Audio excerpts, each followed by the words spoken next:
माँ हिंगलाज किए कौन रही माता सती एवं हिंगलाज मंदिर संपर्क जानिपा ए भिडियो रे। माता सती 51 शक्तिपीठ मध्य एक शक्तिपीठ होचे बलुचिस्तान रे थिबा माँ हिंगलाज मंदिर। हिंगोल नदी और चंद्रकूप पहाड़ रे थिबा ए शक्तिपीठ उभय हिंदू एवं मुसलमान मानक पय एक पवित्र तीर्थ स्थान अटे। मुसलमान माने याकु ननी मंदिर बा ननी हज बोली कहते एवं इतिहास रे या 2000 वर्षरू यह मंदिर विद्यमान अच्छी बोले उल्लेख रही। पौराणिक मत अनुसार सत्ययुगे दक्ष प्रजापति गोटे यज्ञर अनुष्ठान करथिले एवं यह यज्ञ को पृथ्वीर समस्त देवादेवी को निमंत्रण करथिले, किंतु निजर जामाता महादेव एवं निजर कन्या को यह यज्ञ को निमंत्रण करि नथिले।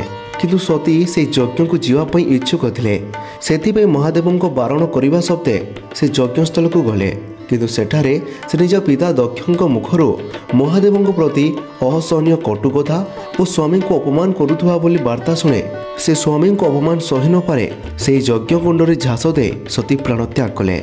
यह समस्त देवादेवी को चकित करदेला, कारण यापर जहा हेब याठारु मध्य भयानक हेब। जेतेबेले महादेव एक जानिले से क्रोधित हुए यज्ञस्थल को चली आसिले और क्रोधित हुए दक्ष यज्ञ को नष्ट करदेले एवं सती मृतदेह कांधरी पकाई त्रिभुवन भ्रमण कले।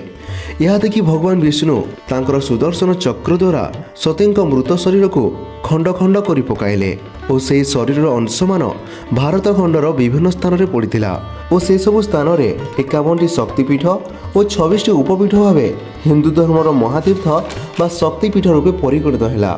प्रत्येक पीठ में एक भैरवी और एक भैरवर उद्भट है।